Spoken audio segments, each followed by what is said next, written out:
அன்பர்களே, நண்பர்களே, உங்கள் பாலுவின் இனிய காலை வணக்கம். இன்று 31/1/2024, அதாவது தை மாதம் 17ஆம் தேதி புதன்கிழமை. பஞ்சமி திதி மத்தியானம் 11:36 வரை. அதற்கு பின் சஷ்டி திதி. அஸ்த நட்சத்திரம் நாள் பூராவும். ராகு காலம் 12லிருந்து 1:30 வரை மத்தியானம். யமகண்டம் காலை 7:30 to 9. நல்ல நேரம் காலை 10 to 11:30, சாயங்காலம் 6:30 to 7:30. சந்திராஷ்டம தினம், அதாவது கும்பராசிக்காரர்களுக்கு. இன்று அணிய வேண்டிய நிறம் சற்று நிறம் பச்சை. சாப்பிட வேண்டியது இட்லி அல்லது தோசை, எதாக இருந்தாலும் பரவாயில்லை. அடுத்து 12 ராசிகளுக்கு உண்டான பலன்களை தெரிந்து கொள்வோமாக. மேசராசி. வாகன ரிப்பேர் செலவு. மனம் பக்தி மார்க்கத்தில் செல்லும். இதுவரைக்கும் மாமூலாக கோயில் குளத்துக்கு போவதாங்க, கோயிலுக்கு போகலாம், குளத்துக்கு போகலாம், எல்லாம் அவன் செயல் அப்படிங்கிற மாதிரி பக்தி மார்க்கத்தில் செய்யும். அதாவது பர்டிகுலராக எல்லாம் அவன் செயல் என்கிற வேதாந்த எண்ணம் ஏற்படும். நல்லது. உழைப்புக்கேற்ற ஊதியம், ருசியான சாப்பாடு கிடைக்கும். கடன் வாங்க தயங்க மாட்டீர்கள். பழைய நண்பர்களை சந்திக்கக்கூடிய வாய்ப்புகள் கிடைக்கும். அளவளாவி சந்தோஷப்படுவீர்கள். அடுத்து ரிஷபராசி. ஹையர் எஜுகேஷன் படிக்க எண்ணுபவர்கள் வேறொரு காலேஜில் சேர்வீர்கள். அதாவது முதல்ல இந்த காலேஜில் சேரணும்னு ஒரு பிளான் பண்ணி வச்சுருப்பீங்க. அதை மாற்றி வேறொரு காலேஜில் சேர வேண்டிய சூழ்நிலை உருவாகும். காதலர்களுக்கு சந்தோஷமான நாள். ஒருத்தரை சந்திப்பது, அளவழுவது, பேசிக்கொள்வது, நல்ல செய்தியை பகிர்ந்து கொள்வது போன்றவை நடக்கும். அடுத்தால வெளிநாட்டில் வேலை செய்பவர்களுக்கு இது நல்ல நாள் இருக்கும். அடுத்தால முக்கியமானது என்னென்னா, நேரத்துக்கு சாப்பிட முடியாது இருந்தால் கூட ஏதோ ஒரு காரணத்தினால. அதே மாதிரி தூக்கத்தில் சின்ன சின்ன பிரச்சனைகள், ஏதோ திடுக்கு முழிக்கிறது, ஏதோ கடிக்கிற மாதிரி இருக்குது, உருட்டுறது, படுறது, இந்த மாதிரி சரியான தூக்கம் வராது. படுக்க செல்லுக்கு முன் விநாயகரை வணங்கி வழிபடுங்கள், எல்லாம் சரியாகிவிடும். அடுத்து மிதுன ராசி. கொடுத்த வாக்குறுதியை நிறைவேற்றி விடுவீர்கள். ஓகே. மத்தியானத்திற்கு மேல் மனதில் உற்சாகம் கரைபிரண்டோடும். தேவைக்கு மேற்பட்ட உற்சாகமோடு இருப்பீர்கள். கட்டி, கொப்பளம், அலர்ஜி, இந்த மாதிரிப்பட்ட சின்ன சின்ன பிரச்சனைகள் உடம்புல இருக்குது, வந்து சரியாயிடும். ஆமாம். தாய்க்கு மாத்திரம் உடல்நிலையில் என்ன மருந்து கொடுத்தாலும் வேலை செய்ய மாட்டேங்குது, கால் வலி அப்படியே தான் இருக்குது, கை வலி அப்படி தான் இருக்குன்னு அம்மா வந்து சலிச்சுக்கிடுவாங்க. அவங்களுக்கு நீங்கள் ஆறுதல் சொல்வீர்கள். அதே மாதிரி வேண்டாத செலவுகள், சின்ன சின்ன செலவுகள் வரும். அதெல்லாம் மாமூலாக நடக்கக்கூடியதான். ஸோ பரவாயில்லை, அப்படியே இந்த நாள் நல்ல நாளாகவே கழிந்துவிடும். அடுத்து கடகராசி. விவசாயம் பார்க்குறவங்க, இந்த வீடு அல்லது வாடகைக்கு விட்டு அந்த காசை வச்சு வாழ்கிறவங்களுக்கு பணத்தில் சற்று பிரச்சனைகள் வந்து சேரும். அதே மாதிரி மாணவர்களுக்கு பிரைமரி எஜுகேஷன், ஹைஸ்கூலு, இந்த மாதிரிப்பட்ட மாணவர்களுக்கு படிப்பில் உள்ள கவனம் வந்து டைவர்ட் ஆகுது. ஆமாம். நீங்கள் மற்றவர்களுக்காக அலைதல், உங்களோட சொந்த வேலைக்காக இல்லை, மற்றவர்களுக்காக அலைய வேண்டிய சூழ்நிலை, அலைச்சல் திருச்சல் உண்டாகும். ஆனால் மனோதைரியம் மாற்றம் உங்களை விட்டு போகாது. ரொம்ப தைரியசாலிங்க நீங்கள். என்னடா நடத்தினா நம்மளை மிஞ்சி நம்ம பார்த்துக்கலாம்ங்கிற அளவுக்கு மனோதைரியம் உடையவங்க.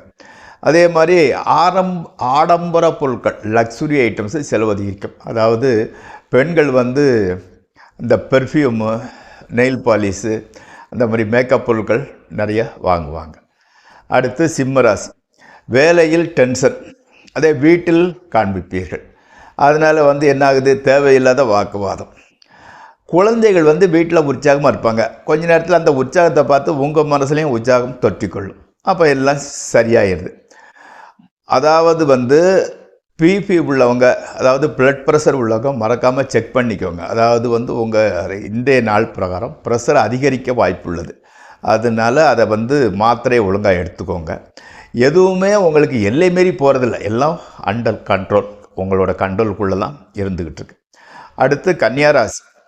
வரும் பணத்தை புத்திசாலித்தனமாக வேறு இடத்துல முதலீடு பண்ணுறீங்க. ஓகே, நல்ல எண்ணம் தான். பூர்வீக சொத்து இருந்தால் அதை பெயர் மாற்றி கொள்ளுங்கள். ஏன்னா பின்னால் வந்து அதில் கொஞ்சம் ப்ராப்ளம் வர்றதுக்கு வாய்ப்பு இருந்துக்கிட்டு, இப்போவுமே அதை சேஞ்ச் பண்ணிக்கோங்க. திறமை இருந்தும் நம்பர் 1 ஆக முடியலையேங்கிற வருத்தம் உங்களுக்கு இருந்துக்கிட்டு இருக்குது. அது ஒன்று தான் பிரச்சனை. இப்போது 2 நாளாக இன்பம் துன்பம், வரவு செலவு, கஷ்டம் நஷ்டம் எல்லாமே ஈக்குவலாகவே மாறி மாறி வந்துக்கிட்டு இருக்குது.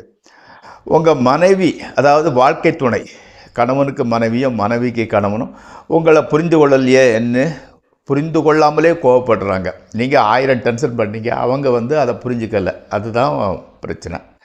மேலிடத்திலேருந்து அழைப்பு வர வாய்ப்புள்ளது.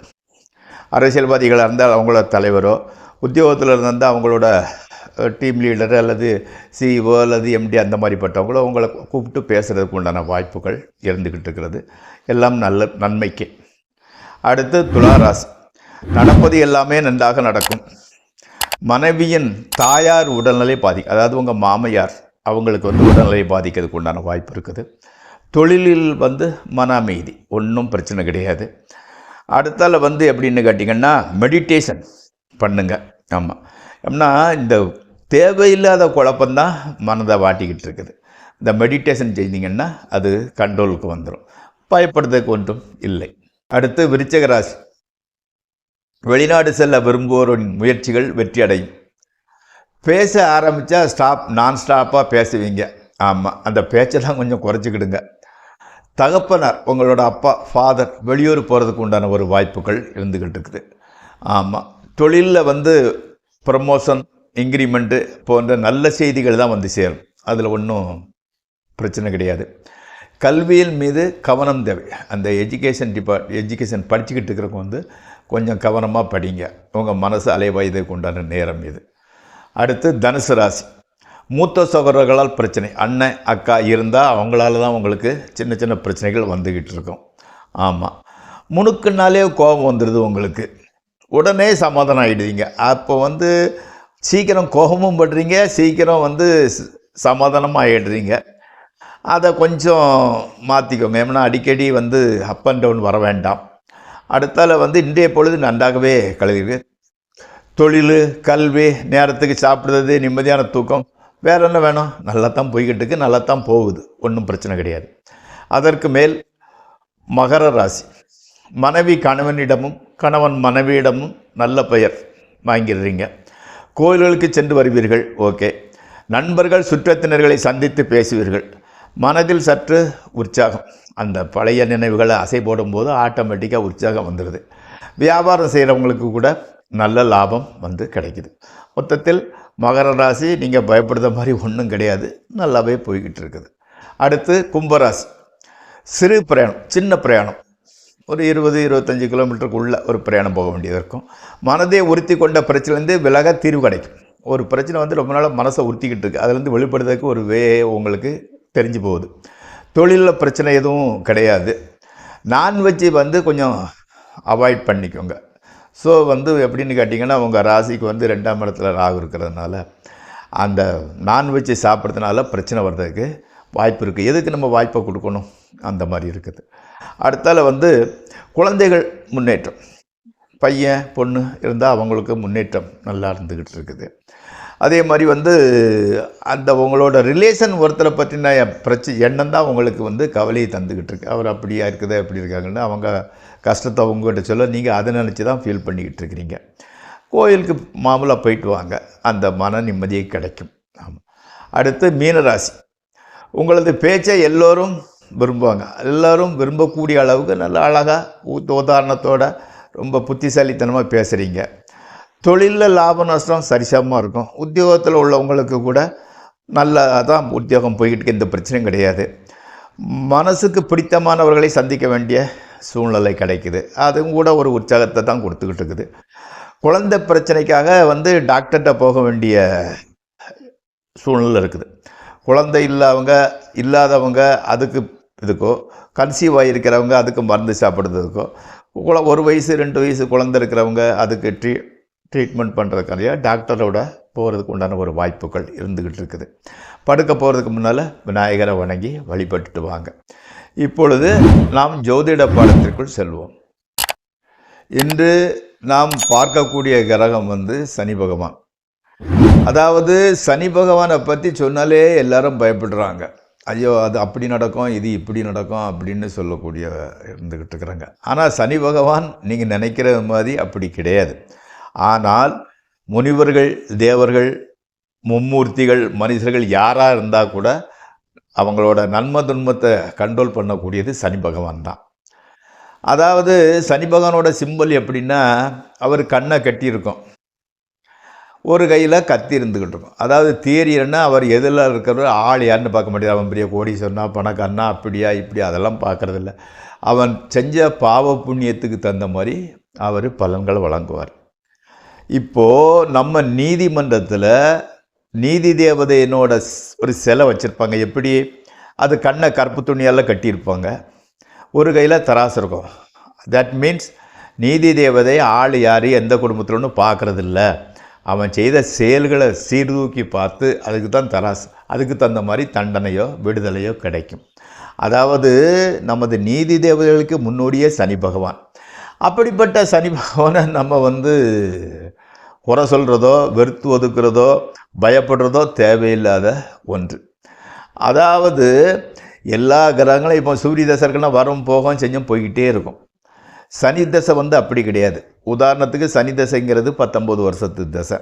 முதல்ல சனி வருஷம் சுய புத்தி, அதாவது சனி புத்தி நடக்குது, ரொம்ப கஷ்டத்தை கொடுக்குதுன்னு சொன்னால் நம்ம அவர்கிட்ட சரண்டராகி அவர் பூஜை புனஸ்காரம் மனமுருகி வேண்டிக்கிட்டால் அந்த எவ்வளோ கஷ்டத்தை கொடுக்குதோ அதை கொஞ்சம் குறைச்சிக்கிட்டு அதுக்கு தகுந்த மாதிரி ஈடு இணை இல்லாத நல்லதை கூட செய்வார். அதனால் நம்ம சரண்டரானால் அதுக்கு தகுந்த மாதிரி பலனை மாற்றி செய்யக்கூடிய இரக்கமுள்ள ஒரே கிரகம் நம்ம சனி பகவான் தான். அதனால் இப்போ ஃபார் எக்ஸாம்பிள் எனக்கெல்லாம் பிடித்தமான கிரகம் சனி பகவான் தான். நான் என்னோடய அனுபவத்தில் நிறைய பேருக்கு பார்த்துருக்குறேன். அவங்க பரிகாரம் செஞ்சால் அவர் அந்த கெட்ட பலன்களை மாற்றிக்கிறார். இப்போது சனி பகவானை பற்றி இன்னும் சொல்ல இருந்தால் இந்த 7.5 சனி, அஷ்டம சனி, கண்ட சனின்னு சொல்லும்போது தான் ரொம்ப ஸ்லோவாக, அதாவது ஒரு உப்பு சப்பு இல்லாத மாதிரி வாழ்க்கை போய்கிட்டு இருக்கும். அதுக்கு காரணம் சனியை முடவன், அதாவது மந்தன், அதாவது அவர் ஊனமுற்றோர், ஒரு கால் நொண்டி, அவரால் சீக்கிரம் வேகமாக நடக்க முடியாது. அதனால தான் அந்த சனி மகா திசைங்கிறது மெதுவாக நடக்கிறது. இன்னொன்று சொல்லுவாங்க, இப்போ 7 சனிலாம் கால் கட்டு நடக்கும். அதாவது கால் கட்டுன்னா எப்படி? திருமணத்தை நம்ம முன்னோர்கள் கால் கட்டுன்னு சொல்லுவாங்க. எதனால்? அவன் அப்படி இப்படி சினிமா ஃப்ரெண்ட்ஸு அது இதுன்னு சுற்றிட்டு அலையிறவன் கல்யாணம் ஆயிடுச்சுன்னா ஆட்டோமேட்டிக்காக அடங்கி வீட்டுக்குள்ளே இருப்பான். அப்போ கால் கட்டுங்கிறதுக்கு திருமணத்தை கூட உதாரணம் சொல்லுவோம். அவர் கால் கட்டு, அதாவது சனீஸ்வரனுக்கு காலில் ஒரு தலை போட்டிருக்கிற மாதிரி ஒரு சிலை வச்சு தான் நிறைய பேர் கும்பிடுவாங்க. ஓகே, அப்போது அந்த சனி திசையில் என்ன காரணத்தினால எல்லாமே மெதுவாக நடக்கு, சனியை முடவன்னு சொல்கிறாங்களே, அதுக்கு காரணம் என்ன? அதை ஒரு சிறு கதை மூலம் நாளை விளக்குகிறேன். இது பிடித்திருந்தால் லைக் செய்யவும், ஷேர் செய்யவும், உங்களோட நண்பர்களுடன் பகிர்ந்து கொள்ளவும். மீண்டும் சனி பகவானோட பற்றி நாளை சந்திப்போம். நன்றி, வணக்கம். உங்கள் பால்.